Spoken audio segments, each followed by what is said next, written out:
يا أيها الذين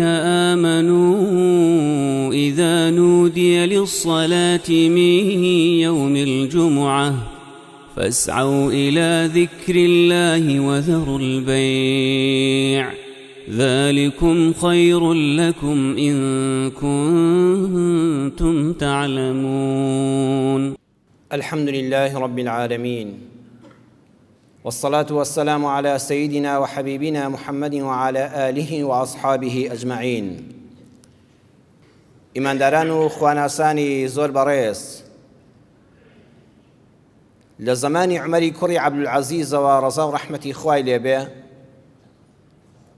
زۆرێک لە وتاربێژەکان هەتا ئێستاش بە مزگەوتی خۆشمانەوە لە کۆتا قسەکانی وتاری ڕۆژی هەینیدا جەنابتان تێگڕا گوێبیستی ئەو ئایەتە قورئانیە دەبن کە ئایەتی ژمارە 90 سوورەتی النەحلە کە خوای پەروەردگار دەفەرمێ إن الله يأمر بالعدل والإحسان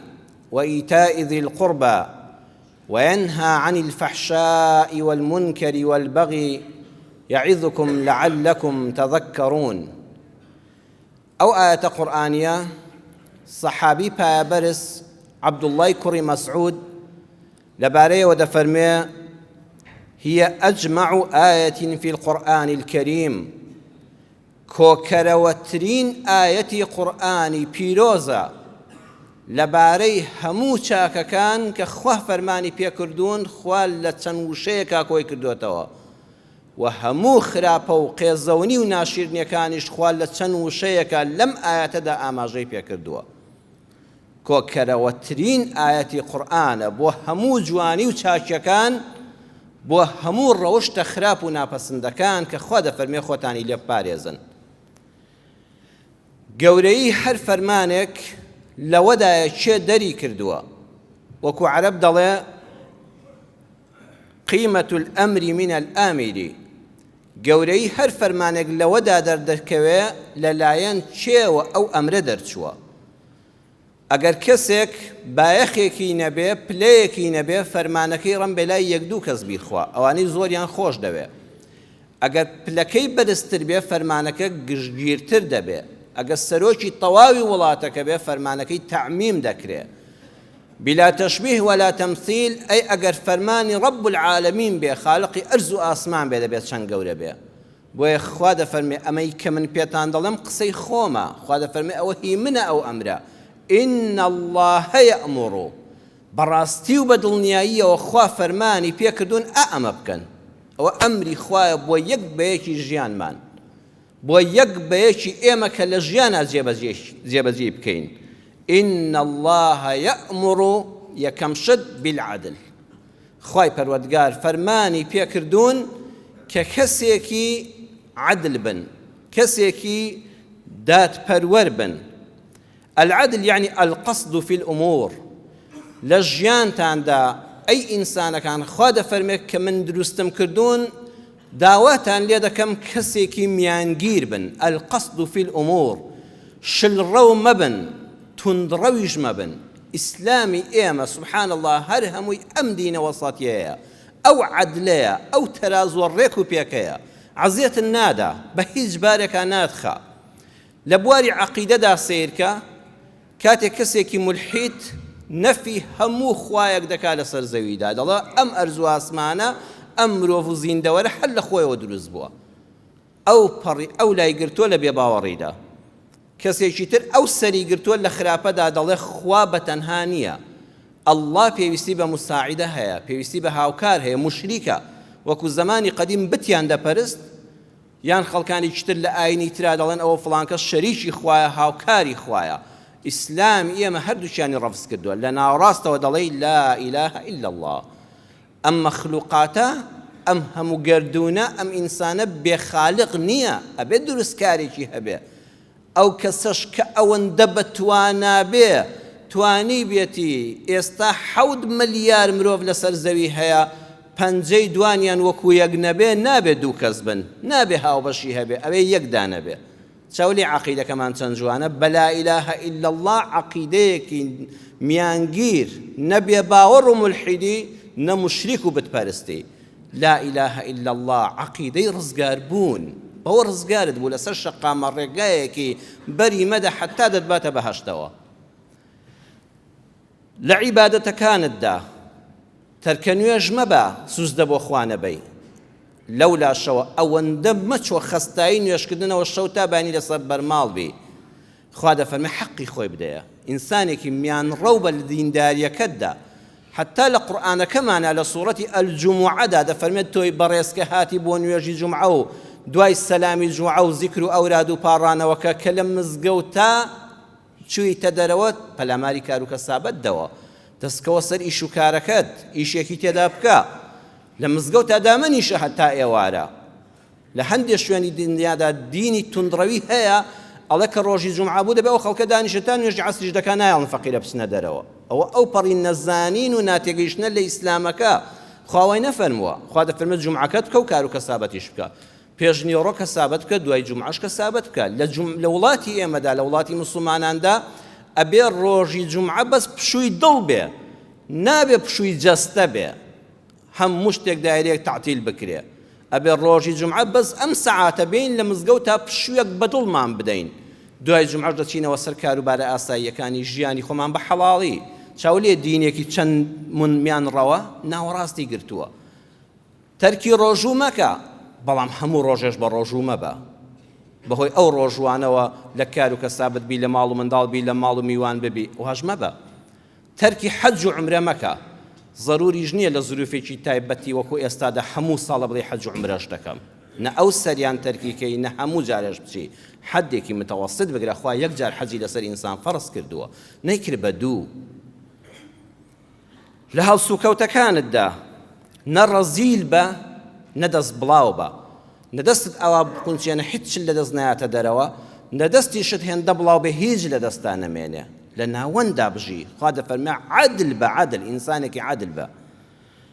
نە هەموو ڕۆژە سەردانی فڵان کەسی دۆست و هەزمت بکە و ڕزی بکەی لێت بێت تاقەت بێ نە تەرکی عەلاقەشی بکە و بە حەیاتی مەرحەبایی مەکە لە ناوەندێکە ئەو پەیوەندێک کۆمەڵایەتیش لەگەڵ خەڵکا بێڵەوە نەپیس و پەڵۆخ بە خەڵق قێزل لێ بکاتەوە جلت پیس بێ لەشت بۆن عەرەقی لێ بێ پاک و تەمیز نەبی نە ئەگەر چویشتە حەمامیشەوە هێندە وەسواس بی ئاو بۆ کەس نەمێنێتەوە تانکی سەربانیش خاڵیکەی بە دوو سەعات نەیتە دەرەوە هەردووکیان ڕەفزە لە ئیسلامی ئێمەدا لە ناوەندا بە لە ناوەندا سێ جار دەموت چاوە شل لە دەستنوێژە مەیکە بە چوار مەیکە بە دە مەیکە بە پێنج مەشیکە بە یەک جار ئاوا بکەی نیوی دەموت چاوت تەڕ نەبێ وابزانی دەستنوێژت گرتووە حەدی ناوەڕاستی بگرە ئینسانێکی عەدل بە تەنانەت لە پەرستشەکانی وەکو دەستنوێژ و خۆشنیشدا مرۆڤ بە خوا دەفەرمێ عەدل بە لەگەڵ خۆتا خۆت بناسە کە تۆ ئینسانی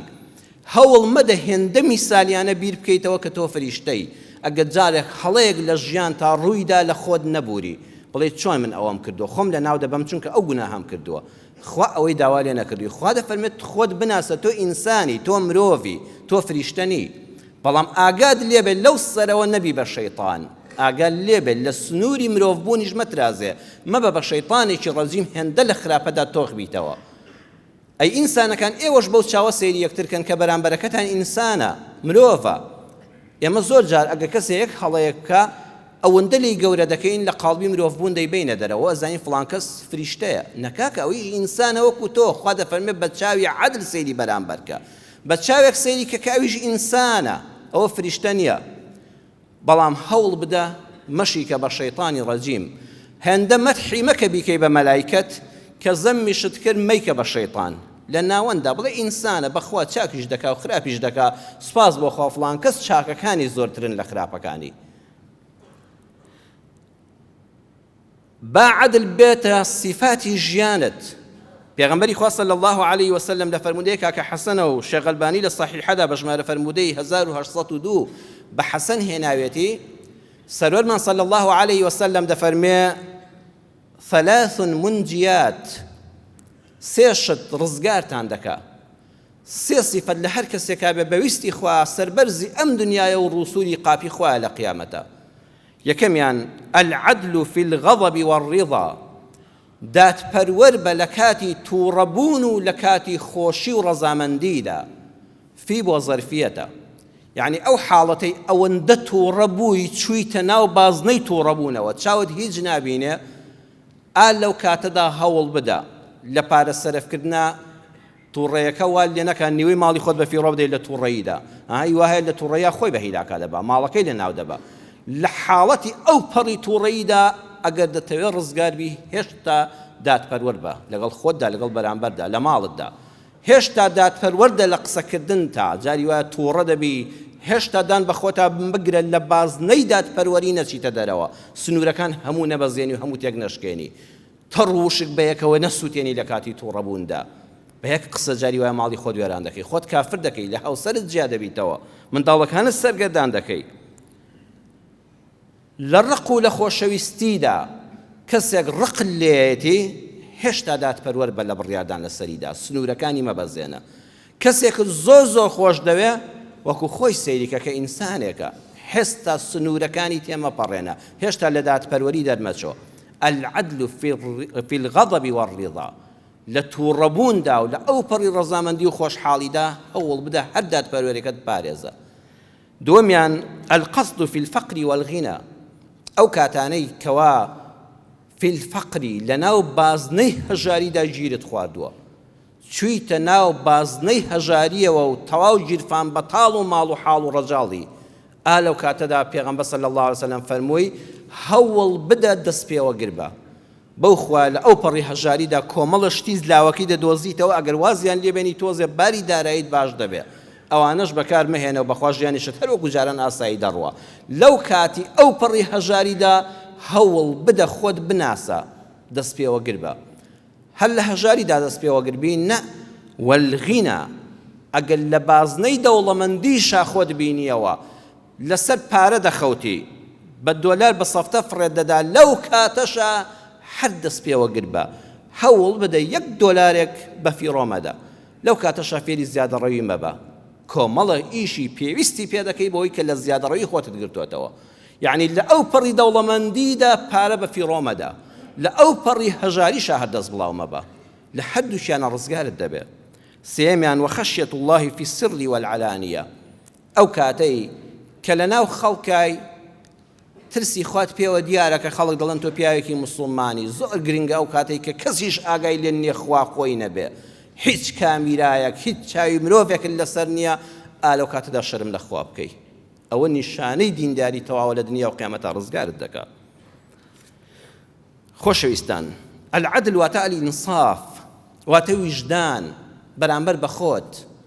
حتا عدل لەگەڵ خۆتا بەکاربێنە شتێک هەڵمەگرە بە جارێک پشتی خۆت بشکێنی کارێک مەکە ئەوەندە قورس بێ بەردەوام لەسەری دوای نزیک تەمەنێکی کەم لە قاچ و دەست و پشت ببی ویژدانن لەگەڵ خۆتا هەبێ ئافرەتی وا هەیە ویژدانی لەگەڵ پەنجەکانی خۆیان نییە ئەوەندەی لێ تایت و ساون هەڵکێشان و لە زای هەڵکێشانی نۆکانی دەرهاتوون بێویژدانی لەگەڵ خۆشتا مەکە بێویژدانی لەگەڵ خەڵکی شامەکە ئەوە خوای پەروەردگار ئەمری بەوە پێکردوین ئین الله یەئمر بالعدل ئەگەر چوویتە نێوانی دوو کەسەوە دادپەروەرانە بڕیاریان لە بەینا بدە زۆریش گرنگە وەکو دادپەروەری بڕیارتدا دڵەکانیان بەرامبەر یەک ڕابگری نانکەی بە دوژمنی یەکتر زۆر جار دوو کەس دەچنە دادوەرێک دەچنە لای دادوەرێک ئەچنە لای ڕیشسپیەک ئەچنە لای پیاوێکی وەکو جەنابتان بە عەدل و دادپەروەریش حوکمیان لە بەیندا دەکەی بەڵام یەکیان دڵی بە تەواوەتی دەڕەنجێ لەوە چێ دواتر دوژمنایەتی ڕووبدا تۆ کاتێک کە دەتەوێت دادپەروەری لە بینی دوو کەسا بچەسپێنی هەوڵ بدە دڵی هیچیشان نەڕەنجێ پێغەمبەری ئەکرەمی ئێمە صلی الله عليه وسلم وەڵڵاهی هەموو ئەمانەی پێوتوین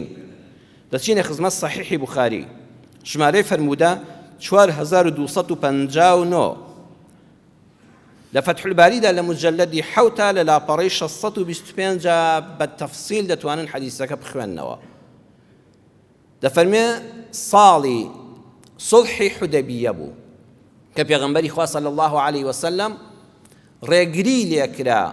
خۆشەویستی خوا بچێتە ناو شاری مەککەوە بەس تەنها ڕێگەی پێدرا بۆ ماوەی 3 ڕۆژ تەنها شمشێر ئەویش لە کێلانە یان خەنجەرێکیان پێ بێ لە کێلان نەهات پێتە دەرەوە ڕم و تیر و ئەوانەیان پێ نەبێ واتە ئەسلیحەی بە قووەتیان پێ نەبێ بەنێتی عومرەکردنێک بچن تەوافی کەعبە بکەن و دوای 3 ڕۆژەکە بگەڕێنەوە. نووسراوێکیش دەبێ نانووسرا، تەنانەت پێغەمبەری خوا صلی الله علیه وسلم لە سوڵحە زۆر نەرمی نواندووە، هەموو ئومەتەکەی فێر کردووە کە کابرای نووسەر کە ئیمامی عەلی بوو نووسی ئەم ڕێکەوتنامەیە لە نێوان محەممەدی ڕەسوول اللهدا، محەممەد پێغەمبەری خوادا نووسراوە لەگەڵ جەماعەتی قوڕەیشە.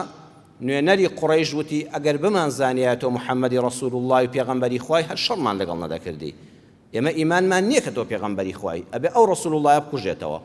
ئیمامی عەلی فەرمووی بەخوا بەدەستی من ڕەسوول الله ناکوژێتەوە. پێغەمبەری خوا صلی الله علیه وسلم فەرمووی نیشانم دا کامە وشەیە، وتی ئەوەیە. پێغەمبەر بەدەستی خۆی ڕەشی کردەوە، فەرمووی بنووسە محەممەدی کوڕی عەبدوڵڵاه. مادام ڕێککەوتنە ئەبێت لە حەقەکانی خۆمان بینە خوارەوە. پێغەمبەر فەرمووی ڕەسوول الله کەلا بە من حەوە مەزان پێغەمبەری خوام، هەموو ئیماندارانی دەزانن پێغەمبەری خوام کوڕی عەبدوڵڵای باوکی خۆشمم، بنووسە محەممەدی کوڕی عەبدوڵڵاه. هەر کەسێکیش لەگەڵ ئێمە هات بە ئازاد بێ، هەر کەسێکیش لە موسڵمانان ویستی لە مەکە بمێنێتەوە بە ئازاد بێ. چوونە ناو شاری مەکە 3 ڕۆژ تەواو بوو بە ئیمامی عەلی وتیان پێی بڵێ کاتەکەی تەواو بوو. پێغەمبەری خوا صلی الله علیه وسلم فەرمووی ئیلتیزاممان هەیە بە بەڵێنەکەی خۆمانەوە، دەڕۆینە دەرەوە ئەگەڕێنەوە بۆ مەدینە. سەحابە زۆر دڵ ناڕەحەت بوون بە حیساب ئەو ساڵە تەواو دەچوونە حەجیان دەکرد، مەکە تەقریبەن ئازاد دەکرا. ئێستاکانە بە ڕێکەوتنامێکی کەمە و بە 3 ڕۆژەوە دەگەڕێنەوە، نایڵن چەکە قورسەکانیش بەرنەژوورەوە. پێغەمبەری خوا فەرمووی پەلە مەکەن، حکمەتی خوای لەوەدا ئێمە ئەم کارە ئاوا بکەین. لە هاتنە دەرەوەدا لە حەدیسەکەیدا دەفەرمێ منداڵێکی 10 ساڵان بە دوویان کەوت، مامە بەجێم مەهێڵە. ئەو مناڵە لە بوخاریدا لە فەتح الباریدا دەڵێت چەندین ناوی بۆ دەڵێ، وەکو عەمارە، وەکو ئومامە. بۆ نمونە ناوی ئومامە بوو بێ. ئەو ئومامەیە کچی ئیمامی حەمزە بوو. کاتێک کە ئیمامی حەمزە هیجرەتی کرد بۆ مەدینە لە ساڵی 2 کۆچیدا لە جەنگی ئوحودا ئیمامی حەمزە شەهید کرا. کاتێک کە ئیمامی حەمزە شەهید کرا سەلمای خێزانی لە مەککە مابەوە، هێشتا ڕزگاری نەبوو بوو بەرەو مەدینە بێ، ماڵ و منداڵەکەی بەجێهێشت بوو. یەک کچی هەبوو ناوی ئومامە بوو، مەلۆتکەیەکی ساوا بوو، داکیشی بە نەخۆشی مرد، بێدایک و بێ باوەک مایەوە. لە تەمەنی 10 ساڵیدا بوو کە پێغەمبەر صلی الله علیه وسلم چۆوە بۆ مەدینە لە کاتی سوڵحی حودەیبیەدا. منداڵەکە بە شوێنی کەوت مامە، هەرچەند ئەو ئامۆزای بوو، واتە باوشی ئەو کچە مامی پێغەمبەر بوو، ئەبە بیوتە ئامۆزا. بەڵام چونکە پێغەمبەر تەمەنی دەوری 6 ساڵ بوو ئەو کاتە، ئەویش منداڵێکی 10 ساڵانە بە مامە شوێنی کەوت بوو. پێغەمبەری خوا صلی الله علیه وسلم فەرمووی ئەم منداڵە لەگەڵ ئێمەدا دێ، بە پێ ڕێکەوتنەکە مافی ئەوەمان هەیە لەگەڵ خۆمانە بیبینەوە بۆ مەدینە. کافرەکان ڕێگریان نەکرد. 3 کەس منافیس بوون لەسەر وەرگرتنی ئەم منداڵە. 3 کەس بە کێشەیەکەوە دێنە خزمەت پێغەمبەر صلی الله علیه وسلم. 3 کەس دێن. یەکیان زەیدی کوڕی حارسەیە، یەکیان عەلی کوڕی ئەبی تاالبە، یەکیان جەعفەری کوڕی ئەبوو تاالبە. هاتنە خزمەت پێغەمبەری خوا صلی الله علیه وسلم. ئەی پێغەمبەری خوا، تۆ دادوەربە لە بینماندا و ئەم کێشەیەمان بۆ چارەسەر بکە. ئێمە نیزاعێکمان هەیە، کێشەیەکمان هەیە. چییە؟ وەڵا لەسەر ئەم مناڵە، ئەم کچە هەر یەکەمان دەمێنێت لای ئێمە بێ. دەمانوێت بە هەشتی خوا بەدەست بێنین، کچێکی بێدایک و بێ باوەک بەخێوکەین. هەر یەکەشمان بەڵگەمان پێیە. زەیدی کوڕی حارسە فەرمووی من ئەمە برازامە. ڕاستە کاتی خۆی من کۆیلە بووم و لە ماڵی پێغەمبەرە بووم، پێغەمبەری خوا کرمی بە کوڕی خۆی و ئازادی کردم. پێیان دەوتم زەیدی کوڕی محەممەد. خوا فەرمووی هیچ کەسێک بە ناوی غەیری باوکیەوە بانگ مەکەن، ادعوهم لآبائهم، منداڵ دەوێت بە باوکی بانگ بکرێ. زەیدی کوڕی حارسەی باوکی خۆی، ناوەکەی چوە سەر ئەسڵی خۆی.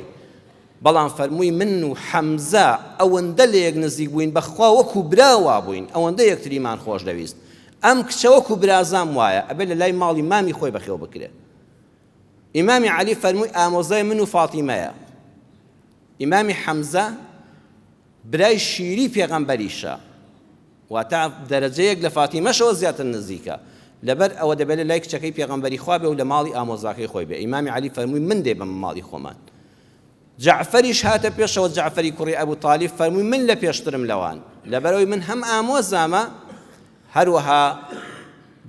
ژنەکەشم پوری ئەم منداڵەیە، دایکیان لەگەڵ سەلمای خێزانی ئیمامی حەمزە خوشک بووە. ئەم منداڵە پوری خێزانی منە، دەبێت لای پوری بەخێو بکرێت. هەرسێکیان داوای یەک منداڵ دەکەن لە پێناوی بەدەستهێنانی بەهەشت و ڕەزامەندی خوادا. پێغەمبەری خوا صلی الله علیه وسلم پێش ئەوەی دادوەریەکە بکا و مناڵەکە بداتە دەستی یەکێکیان و گرەوەکە بەرێتەوە دووەکانی کە بە دەستی خاڵی لێ دەردەچن سەیری ئەو حیکمەتە ئەو دادگەریە چۆنیان ڕازی دەکا فەرمووی زەیدی کوڕی حاریسە وەرە پێشەوە دەستی خستە سەرشانی و پێی فەرموو ئەنتە ئەخونا و مەولانا زەید تۆ خۆت بە ئێمە بە بێگانە مەزانە تۆ هەم برامانی هەم خزم و کەسی خۆمانی زەید چەنە دڵخۆش بووە تۆ هەم برامانی هەم خزم و کەس و قەومی خۆمانی بانگی عەلیشی کرد فەرمووی عەلی وەرە پێشەوە فەرمووی تۆ ئەی عەلی ئەنا منکە و ئەنتە منی من لە تۆم و تۆ لە منی ئێمە یەک کەسین ئەی عەلی کوڕی ئەبی طالب تۆ لە منی و من لە تۆم عەلی بێت چەند خۆشحاڵ بوو بێ پێغەمبەری خوا ئەو فەزڵەی بە کەسی تر نەبەخشیوە ئەمجا بانگی جەعفەری کرد فەرمووی جەعفەر ئەشبەهتە خەڵقی وەخولوقی ئای تۆ چەندە لە ڕەوشت و ئەخلاقا لە من دەچی چەندە لە شکڵ و شێوەشە ئای جەعفەر لە من دەچی ئەخلاق عینەن ئەخلاقی منە شکڵ و شێوەشت ڕێک وەکو خۆم دەچێت ئەی جەعفەر ئەم قسانە چەند خۆشحاڵی کردەوە واتە ئەم سێ ئینسانە خەریکە لە بیریان دەچێتەوە کێشەیەک هەیە لە بەینیاندا هەر سێکیانی ڕاگرت پاشان فەرمووی دەستی مناڵەکەی گرت و فەرمووی جەعفەر تۆ بیبەوە ئەلخالەت بمەنزیلەتی الئومی چونکە خوشکی دایک پور کە خوشکی دایکتە لە جێی دایکە بۆیە ئەم منداڵە دەدەم بە جەعفەر بیباتەوە چونکە خێزانەکەی پوری ئەم منداڵەیە خوشکی دایک لە جێی دایکە وەکو دایک وایە ئەم لە هەموو کەس پێی مستەحەقترە هەموویان بە شادمانی بڵاویان لێ کرد هەیەکە فەرەحێک بەدڵیا هاتوو پێغەمبەری خوا چۆن مەدحی منی کرد چۆن لە خۆی نزیک کردمەوە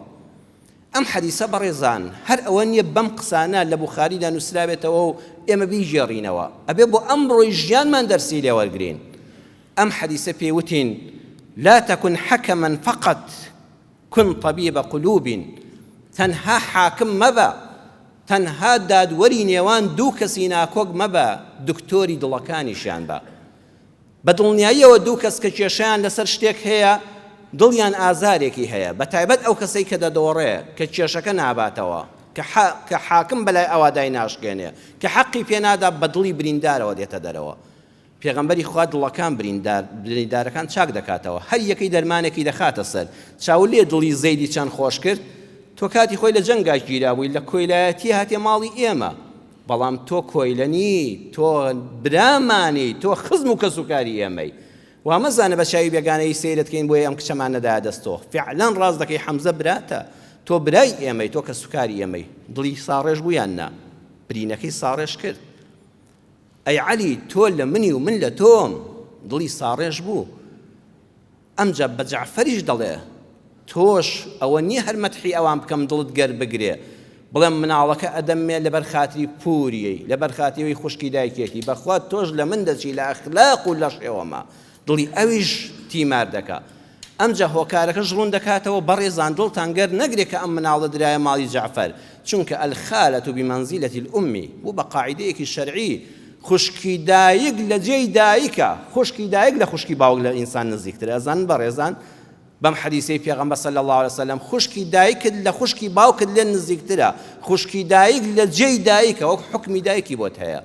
بۆیە ئەم منداڵە نزیکترین کەسێک لە دوای دایکی کە بێ بەخێوی کا پوریەتی خوشکی دایکێتی دکتۆری دڵەکان بە ئەم حەدیسە هەدیە و دیاری بێ بۆ حاکمە بەڕێزەکانی ئێمە کە ڕەم بێ جارجار کردی بێتیان بەڵام زۆر کەمن ئەو حاکمە بەڕێزانەی کە ڕۆژانە خەڵک دەچێتە بەردەمیان عەدل دەکەن لە بەینی خەڵکە تەرازۆکە هەیە ئەڵێ بە پێی قانون بە پێی ئەو ئەدیلانەی من لەبەر دەستمایە حەق بە فڵان کەسە و فڵان کەس لەو حەقە بێ بەش دەبێت بەڵام حاکمە بەڕێزەکان دادگا بەڕێزەکان ئەمەندە کافی نییە چونکە ئەو کەسەی کە تۆ حکمەکەت دەدژیدا کە هاتە دەرەوە دڵی پڕە لەقین چەند جار بیستان لە بەردەمی محکەمەیە خەڵک کوژرا لە دوای ئەوە دڵی پڕە لە ئاگر کاکی حاکم پەلەمەکە لە جیاتی ئەوەی 5 قەزیە ڕۆژێک ببینی کاکە 4یان ببینە کاتی زیاتریان پێ ببەخشە ئەو کەسەی کەوا مافەکەی وەرگرت و بە پێی یاسا و بەڵگەکان بردیەوە بڵێ کاکە تۆ خوا حافیزت بێ شکری خوا بکە ئەو کەسەی تریان دانیشێنە لە لای خۆتەوە داینیشێنەوە پێی بڵێ بەخوا تۆ کەسێکی بەڕێز و چاکی براکەم محکەمە خۆی وایە بەڵگەکان لە دژی تۆ بوون بەڵام مانیا ئەوە نییە تۆ تاوانکار بی مانای ئەوە نییە تۆ خراپەکار بی ئەگە هەڵەیەکیش ڕوویدا بێ ئەزمونە بۆ جاری داهاتووی ژیانت خۆشەویستم تۆ کەسێکی باشی تۆ کەسێکی پاکی دنیا هەروە بۆ لەوەتی من لە مەحکەمەیەدام هەر ڕۆژانە خەڵکی پێشتۆش و دوای تۆش دەیەکێ دەیباتەوە یەکێ دەیدۆڕێنە لە قەزیەکەدا بەڵام دنیا لێ تاریک نەبێ دنیا کاول نەبوو ئەزیزم ئەم جارە لەم شێشەیەدا ئەزمونێکی لێوەرگرا جارش کە تووشی هەڵەمە بەوە بە ئیزنی خوای گەورە ئەم پارەیە تۆ نەبووی بە خاوەنی بەڵام دنیا ئەرزی خوا فراوانە ڕزق و ڕۆزی خوا هەر ئەمە نییە بە ئیزنی خوا جارش کە دەست پێ بکەوە بە حەڵاڵی بەدەستی بێنەوە پێ بڵێ خۆشەویستەکەم خوشکەکەم براکەم کچەکەم کوڕەکەم کە تۆ ئەم ماڵە لەدەستدا بە پێی شەرع و بە پێی قانون حەقی تۆ نەبوو هەزار جار شکری خوا بکە کە نەدرا بە تۆ چونکە قیامەت هەیە لە قیامەتە لەسەری قەرزار دەبوویتەوە تۆ حەزت دەکرد ئەو پارەیە بە حرامی تۆ بیبەیتەوە بەڵام لە قیامەتە هەموو نوێژ و تاعەت و عیبادەت و چاکت بۆ ئەو ئینسانە بچێ خۆت بچیتە جەهەنەم بزانەوە ئینسانە بیر دەکاتەوە هەزار جار مەمنونی خوا بە کە لەم دنیادا لە کۆڵ ئەو حرامە بوویتەوە حاکم لە کۆڵ تۆی کردەوە ئارام بەوە بە نەچی بیر لەوە بکەیتەوە تۆڵی عەشایری بکەیتەوە لە دەرەوەی دادگا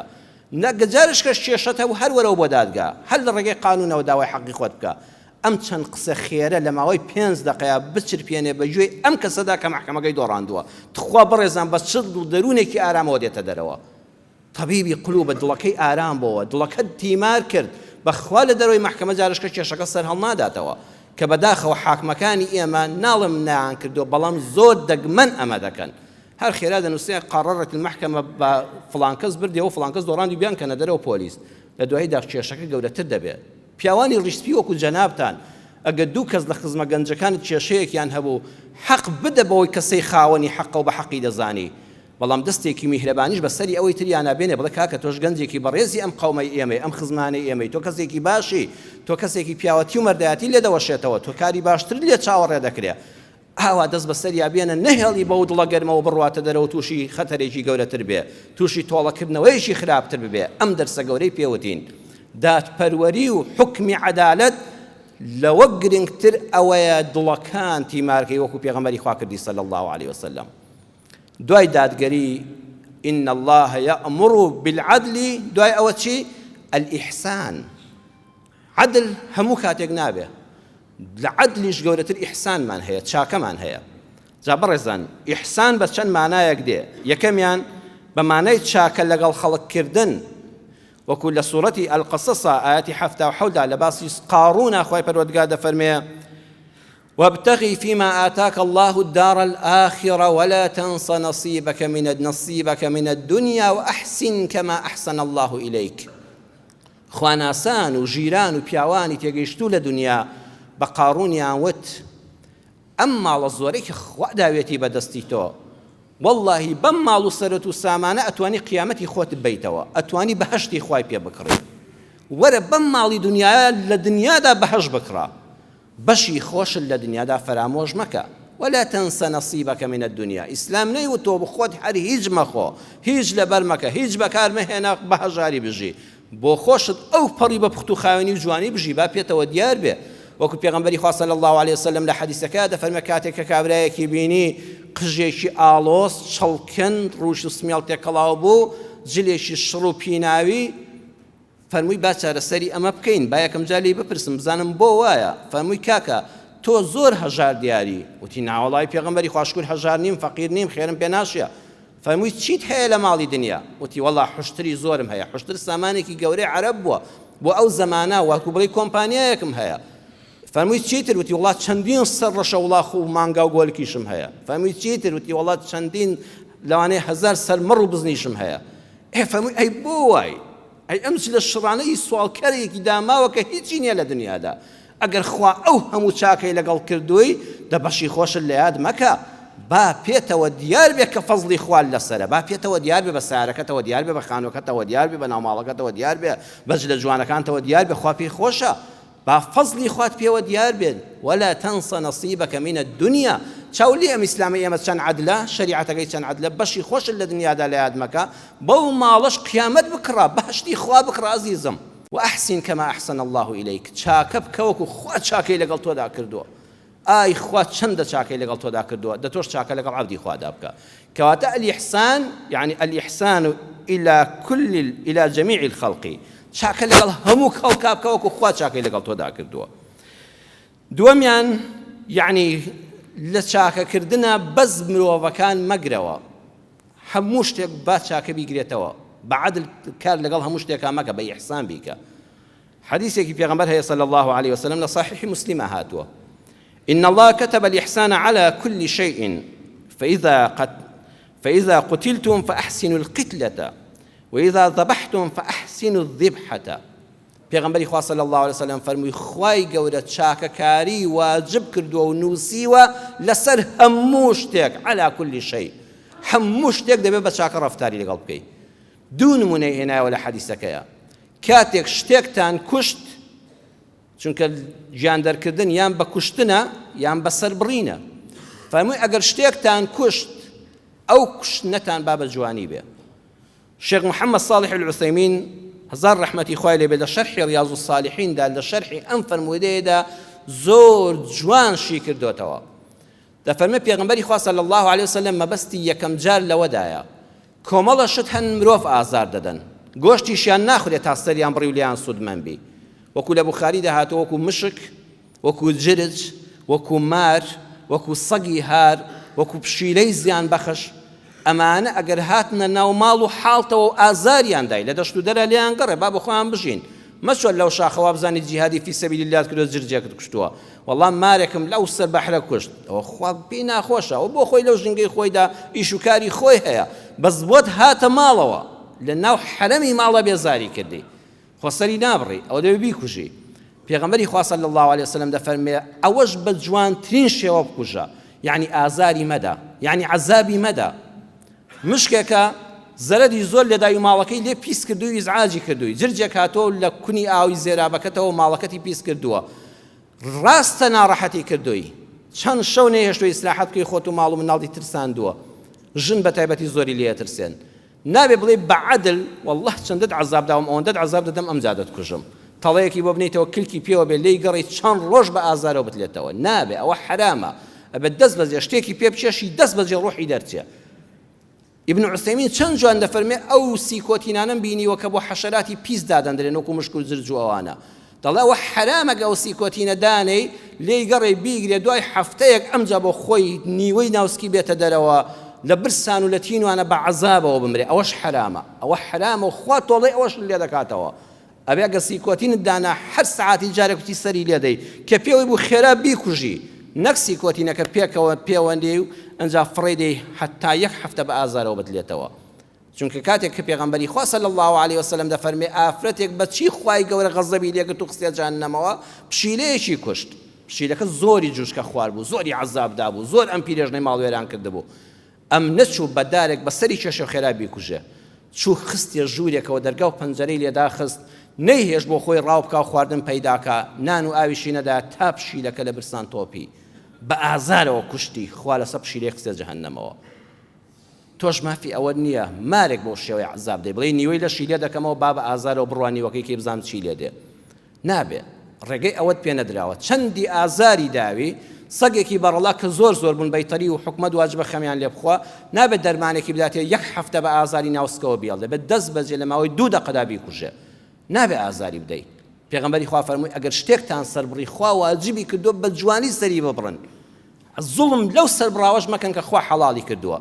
لە مریشکێکەوە تاوەکو پەلەوەرەکانی تر و ئاژەڵەکان مەڕ و بزنەکان یەکەم جار فەرمووی دەبێت چەقۆکەت ئەوەندە تیژ بێ نابێت 2-3 جار ئاوای لێ بکەیت ئەبێ ئەوەندە بە قووەت چەقۆکەی پێدابێنی لە یەک کەڕە تا گردنی هەڵبڕی بۆری هەناسە و خواردنی قەتعکەی بۆی ئازاری پێنەگا نابێت 2-3 جار ئاوای لێ بکەیت نابێت چەقۆکە لەبەر چاوی ئەو ئاژەڵەدا تیشکەی لەبەر چاوی ئەو مریشک و بەندەدا چەقۆکە تیشکەی کە دەزانن بۆ ئەوی دەبێت نابێت دانەیەک لەبەر دانەیەکی تر سەر بڕی قەساب بە بەڕێزەکان ئاگاتان لێ بێ خوا ئەوەشی لە شەرعەکەیە باس کردووە نابێت دانەیەک سەر بڕی و مەڕێکیش لێ بەسرابێتەوە لەبەر چاوی ئەو سەر بڕی نابێت لەبەر چاوی دایکەکە بەچکەکەی سەر بڕی لەبەر چاوی بەچکەکە دایکەکەی سەر بڕی حرامە بەڕێزان إن الله كتب الإحسان على كل شيء ئەم ئیسلامەی ئێمە دەبێت هەمووی جوانی بێ پێشکەشی کا بە مرۆڤایەتی نابێت نایرانی ئیسلام نابێت دوژمنانی ئیسلام بەچەکی کیمیاوی لێیان بدرێ نابێ بە تارە و تۆ بلیان بدرێ نابێ ئەلغام بۆ مرۆڤ بنێیتەوە قاچێکی بڕوا حتا خوێن لەبەری دڕۆ دەیکوژی با دوژمنی ئیسلامیش بێ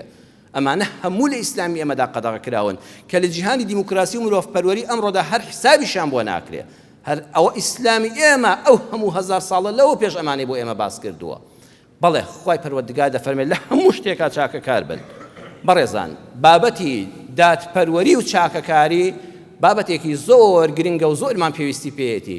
جومعەکەم لێرەدا کۆتایی وتارەکە پێدێنم بەویستی خوای گەورە ئەگەر تەمەن باقی بوو ئینشاءالله لە خزمەت جەنابتاندا دەچینەوە خزمەت ئاەتەکە و درێژە بە بابەتەکە دەکەین لەگەڵماندا بن یا ڕەبی خوا ڕەحممان پێ بکەی خوای پەروەردگار بە گەورەی ڕەحمەتی خۆت لە عەدل و لە ئیحسان پێمان بەخشی ببێتە ڕەفتار لە ژیانی ڕۆژانەماندا یا ڕەبی خوای بمان پارێزی لەوەی زوڵم لە هیچ کەسێک بکەین خوای بمان پارێزی لەوەی کە هیچ کەسێ ستەم و زوڵممان لێ بکە یا ڕەبی خوای پەروەردگار لەناو خۆماندا تەبامان کەی نەمانکەی بە دوژمنی یەکتر نەبین بە دوژمنی یەکتر بە ڕەفتارە ناشیرنەکانی خۆمان یا ڕەب العالەمین یا ڕەبی خوای ئەوانەی سەرەدا و گریزێکی ئەم میلەتیان بەدەستەوە خوای ڕەحم و سۆزی تۆ بچێتە دڵیانە و دادپەروەر بن لەگەڵ میلەتەکەی خۆیاندا یا الله یا شافی لەم ڕۆژە پیرۆزەدا لەبەر خاتری ئەو دەستە بەدەست نوێژانەی کە بە دڵ و بە کوڵ ئامین بۆ ئەم دوعا دەکەن هەرکەس نەخۆشە خوای شیفای بدەی